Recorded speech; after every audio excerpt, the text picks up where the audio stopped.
Now at 10, a Missouri court ruling could determine who has the authority to tax recreational marijuana. Plus, Missouri lawmakers push to regulate hemp products. And a college in southwest Missouri looks for safety solutions after a vehicle strikes two students in a crosswalk. The four states' most watched news starts now. A court ruling in Missouri could change who can tax recreational marijuana. This is KOAM News at 10. I'm Dow Quick. When Missouri voters legalized recreational marijuana use for adults in 2022, local governments were allowed to place an additional 3% tax on the products if voters approved. This saw both cities and counties approve the tax, including Jasper County, Newton County, and some cities like Joplin and Carthage. This month, the Eastern Division Missouri Court of Appeals ruled cities and counties can't both issue that sales tax. According to that ruling, counties can only tax sales at stores in unincorporated areas where the county is the local tax jurisdiction.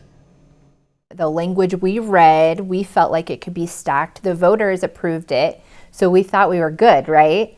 We thought we were in the clear, and so now I don't like being in this like limbo. It's very confusing for everyone, and we just don't really know what the future holds. According to the Jasper County Auditor, in the past calendar year, Jasper County has generated more than $1 million in revenue from the marijuana sales tax. The Missouri Department of Revenue has not announced if or when counties will stop collecting these taxes or if previously collected funds will need to be returned. A lot of hemp-derived products are available for sale in Missouri. But unlike marijuana, these products often lack rigorous safety testing to protect consumers.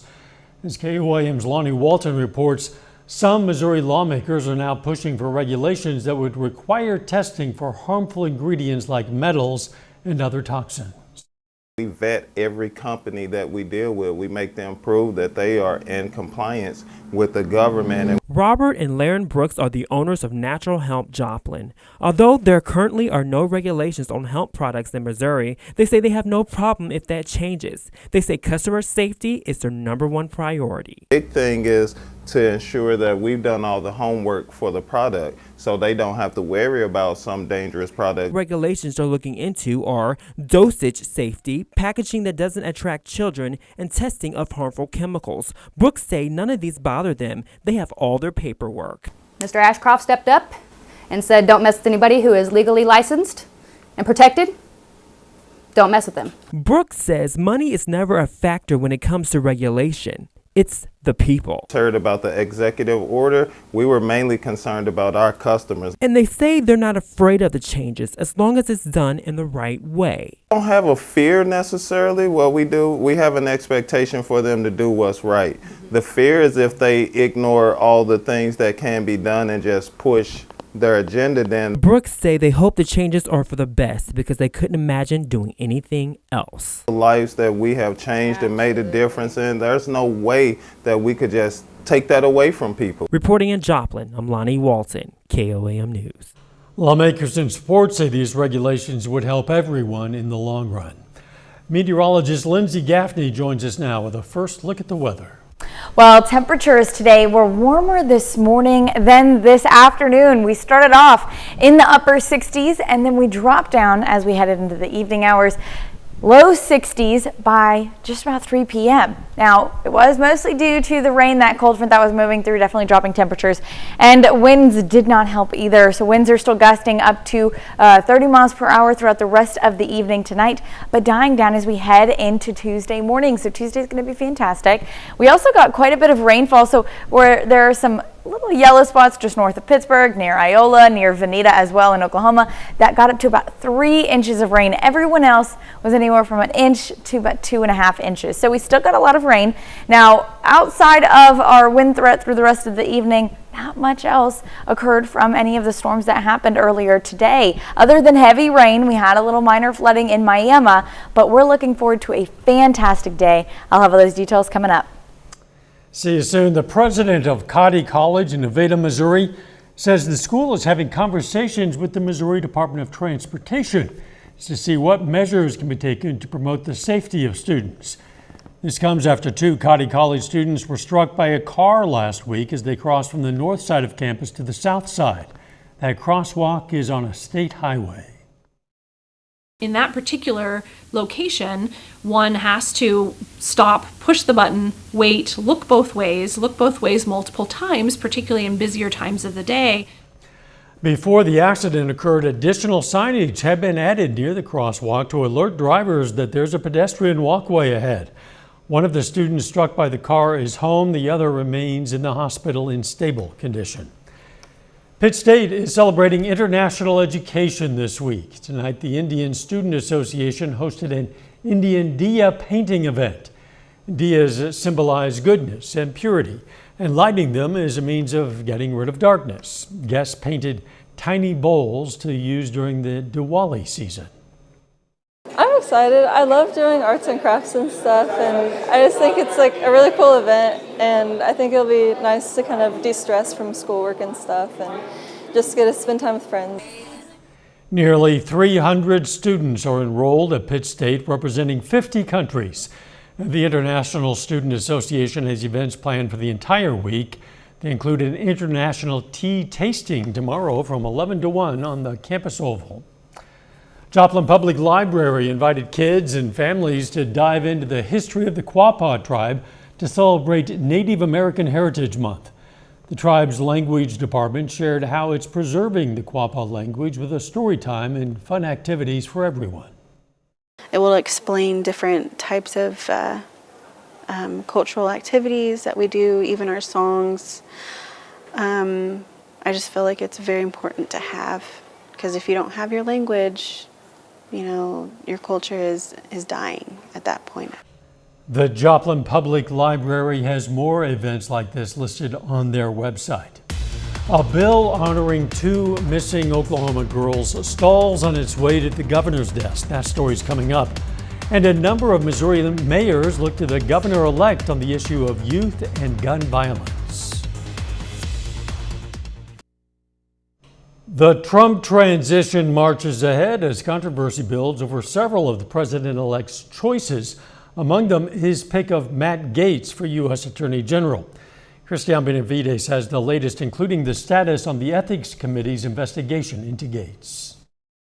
President-elect Donald Trump says he is picking former Wisconsin Representative Sean Duffy, now a Fox News host, to be his transportation secretary. The announcement comes as Trump's choice of Matt Gaetz for U.S. Attorney General faces a backlash from Democrats and some Republicans on Capitol Hill. Mr. Gaetz has been credibly accused of engaging in sexual misconduct with a minor, illicit drug use, sex trafficking, bribery, and obstructing government investigations into his alleged misconduct. And I might remind those listening to this debate, we're talking about Donald Trump's choice to be the Attorney General of the United States of America. Senate Judiciary Chairman Dick Durbin called on the House Ethics Committee to share their report on its investigation into Gaetz's alleged behavior. Gaetz has denied all wrongdoing and called the committee's investigation a smear. Two sources tell CBS News the committee is expected to meet this Wednesday. Joel Leopard is the attorney for two women who testified before the committee. He said his clients told the panel they were paid to have sex with Gaetz at a party in Orlando, Florida in 2017. One woman testified she witnessed Gaetz having sex with a minor. She arrived at the party. She had sex with Representative Gaetz within minutes of her arrival. Later on, when she was walking out to the pool area, she observed to her right Representative Gaetz having sex with her friend, who was 17 at the time. Under Trump Attorney General Bill Barr, the Department of Justice launched an investigation into Gaetz in 2019. But last year, the Biden Justice Department informed him they would not be bringing charges. Christian Benavides, CBS News, West Palm Beach, Florida. One source familiar with Gaetz's legal position has questioned the credibility of the women and argued their recollections would not have withstood cross-examination in court had it come to that.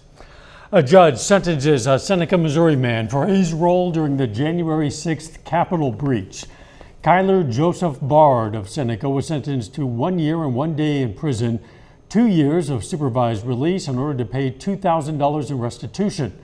Bard had previously pled guilty to multiple charges, including assaulting, resisting, or impeding certain officers and civil disorder. It's back to the drawing board for a bill named in honor of two slain teenagers in northeastern Oklahoma. Laura and Ashley's Law is named for two Welch, Oklahoma 16-year-olds who were kidnapped and killed in 1999. While their bodies were never found, 21 years later, one man was finally convicted and sentenced as an accessory to felony murder in the case. But Ronnie Busick served only half of his 10-year sentence before he was released in May of 2023 for good behavior. Laura and Ashley's Law would require anyone convicted of accessory to murder to serve at least 85% of their sentence. Last spring, the House passed the bill and it was on its way to the Senate, but time ran out. Now the process starts from scratch in the House once again. The mayors of Springfield, Columbia, Kansas City, and St. Louis have called on Missouri Governor-elect Mike Kehoe to prioritize an end to youth violence. The mayors want the new governor to amend state law to bar minors from possessing firearms.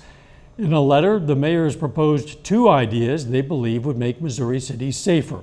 One, amend state law to match a federal law which prohibits those under the age of 18 from possessing handguns, and establish a better reporting system for weapons-related incidents at schools. That would include the creation of a public database to keep families informed.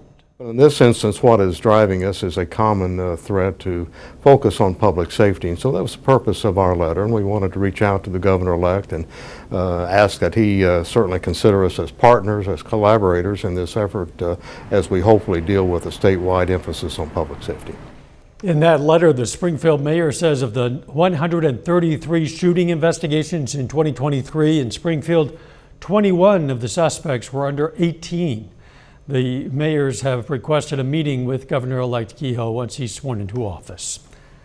Lindsay returns next with a complete look at your forecast, and a little bit later, an opportunity for book lovers in southeast Kansas.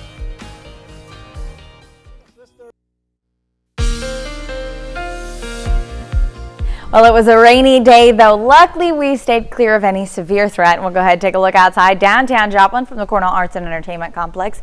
Still a little wet out there and also a little windy. Those winds will continue to gust until late this evening. Outside of our minor flooding in Miami, not much else came from the rain. We are looking pretty good. Clouds have cleared out. So for the rest of the day today, the rest of the night and into tomorrow morning, we are going to be fantastic. Still drying out, but looking pretty good. Now, rain accumulations across the area. There are a couple of isolated spots near north of Pittsburg, north of Chanute near Iola, and Veneta got about 3 inches of rain.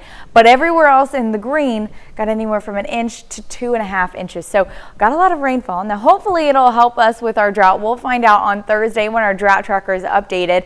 Now starting your day tomorrow morning, we are still going to be slightly warmer than what we're going to see later in the week, starting off in the mid to upper 40s. By 8 a.m. already 50 degrees, and then warming up to about 60 degrees by noon, but low 60s for our highs. Now you can see sunny all day long. Now after that, temperatures are going to continue to drop Wednesday morning, so Tuesday night into Wednesday morning. Our overnight lows are in the mid to upper 30s. Westerly winds that turn a little bit more north as we head into the afternoon, with highs only in the low 50s to upper 40s. It's going to be a bit chilly Wednesday and Thursday, with our overnight lows Thursday at near freezing or even just slightly below freezing that we're going to see, and then temperatures will start to warm up as we head into the weekend. Now Wednesday is also going to be pretty windy as well. You can see by 9:30 in the morning, wind gusts up to 30-35 miles per hour. That's a little concerning just because of our overnight low is so cold in the mid 30s. We're gonna have wind chill values that are likely even reaching low 30s or upper 20s. The same thing on this winds continue through Wednesday evening, and the same thing Thursday morning with wind gusts up to 25-30 miles per hour, and those overnight temperatures dropping at or below freezing. We're going to have some pretty cool wind chill values to start some of our days off this week, but we've got a ridge that's forming, and now we're moving into Thursday afternoon. This ridge will be moving over our area as we head into the weekend, which is going to give us much warmer temperatures, actually above average temperatures. So what we're seeing Wednesday through Friday, that's average. That's where we should be this time of year. Now Saturday and Sunday, starting to see the low 60s again, overnight lows in the 40s. The same on Monday, clouds start to increase, and then we're seeing those scattered shower chances Tuesday and Wednesday. That's going to be a cold front, dropping our temperatures again, though as of right now, we're not looking at a severe threat yet. It is still over a week away, but consensus is that it should be clear by Thanksgiving. So looking pretty good. Sure sounds that way, Lindsay. Thanks. Coming up in sports, we're going to have highlights from the Missouri Southern men's basketball game.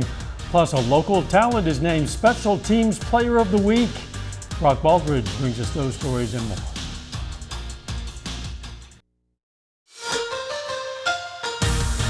Missouri Southern men's basketball has been a little shaky to begin the season. The Lions are 1-3 to begin this year. However, there's still 2 weeks before conference play begins. The Lions still have some time to add a few more non-conference wins. Missouri Southern is on their home floor facing Southwest Baptist. First time that these two teams have met since 2021. In the first quarter, Tyreek Jackson finds Jaden Taylor on the wing. He drains a three-pointer. Lions lead by 6 points. The offense was red hot to start this game. Later in the half, folks, you got to check this one out. Look out below, Tyreek Brooks. We just saw a man fly. Posterizing dunk energizes the crowd. Still in the first half, Jaden Taylor now on the move. He goes back to work on the offensive end. Tough bucket here. He had a team-high 27 points for the Lions tonight. MSSU led by 2 points going to halftime, so we go to the second half. Southern leads by 2. This ball is up for grabs. Braden Eccles for Southwest Baptist gets the steal and finishes the layup on the other end. This game is tied, and we're headed to overtime. So in overtime, Martin Macinas drives into the lane. Tyrone Wright does the rest as he slams this one home. Jaden Taylor would knock down a couple free throws to ice this game later on. Missouri Southern wins a close one. Lions win 89-87 in overtime. It just showed a whole lot of toughness and heart and togetherness. I mean, those guys could have folded just after the loss with Quincy and the 5-hour trip back, and then only one day to prepare for a good team like SPU. Those guys could have folded, but they didn't. They stayed the course and really got it out of victory. The Arkansas men's basketball team is back in action tonight. The Hogs take on the Pacific Tigers in Fayetteville. Arkansas improves to 3-1 after a 91-72 victory. Adu Tiero led the Hogs with 23 points tonight. Arkansas will face Little Rock on their home floor this Friday. Well, the Pitt State girls are officially in the Division II playoffs. They will host the Harding Bison this Saturday. Pitt State finished the regular season with an 8-2 record, and they finished in second place in the MIAA standings. Pitt State wrapped up the regular season by going on the road and defeating the Northwest Missouri State Bearcats 23-7. Last time the Pitt State defense allowed 7 points or fewer in the game was back in week 0, where the Gorillas beat Ferris State to begin the year. Pitt State will enter the playoffs for the 3rd straight year with their sights set on a national title. This win right here against a great team is going to set up more success in the future, especially in playoffs right now. And I think we do have a chance at this national championship, but we're going to take it day by day, practice by practice, rep by rep. Offense is down, our defense steps up, and when our defense is down, our offense steps up. And I think that both sides of the ball, especially the defense, really came out here and gave it to them. Like, took what we needed to take and made every play we needed to make. In just playoff mode. I mean, you're in a 1-week season now from here on out, so our attention to detail, our preparation, and our execution has to continue to climb each and every week. Luke Nigman was named the MIAA Special Teams Player of the Week. This comes after the Girard native scored 3 touchdowns in that game. One of those was on a special teams play after a blocked punt. The redshirt freshman leads the team in rushing touchdowns this year for the Gorillas. Well, we're still 6 months away until baseball season, but the Joplin Outlaws have released their 2025 season schedule. Joplin is the defending Mid-American League champions, so they start the excitement for another season. Mark your calendars. Opening day is set for May 22nd against the Fort Smith Marshals. The team will play a 64-game regular season with playoffs beginning on August 5th. Just like last year, game times from Monday through Saturday are set for 7:05 p.m. except on Sunday. Those games will not start until 6:05. For more information, visit the sports page on KOAM News Now. pittsburgstate.com. Of course, the schedule is exciting, but I'm Yeah. really excited for the promotional schedule, which is when you get all the free baseballs, all the free cups, all the free mugs, and all the free stuff. It's kind of hard to think about baseball season when we're In November. not into winter yet, Yeah. but yeah, we'll be looking forward to it for sure. We'll be right back.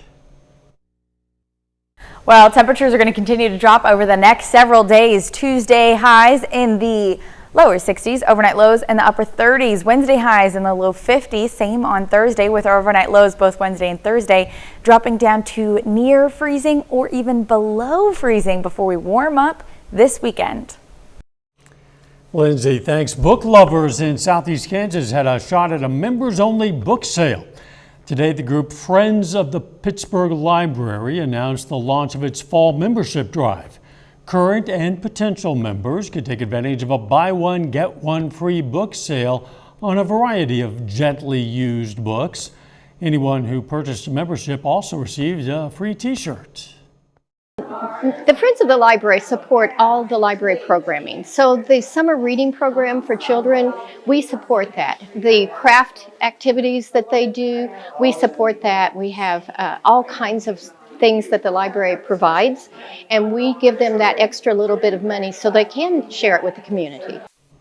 The event also featured hot cider and other refreshments. Hope you support your library wherever you live. The library always gives back a lot to its communities, and it's a great place to visit.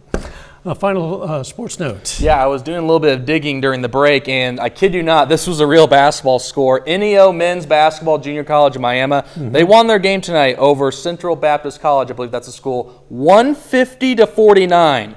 So that's a 101-point spread right there. I mean, that's pretty impressive. So obviously they're off to a good start to their season. Yeah, forget the spread, the margin there, just to have time to score. 150 points. Yeah. You're running up and down that court Yeah. a lot. There you go. Thanks for joining us. Don't forget the morning show starts at 5 a.m. and let's make it a great tomorrow.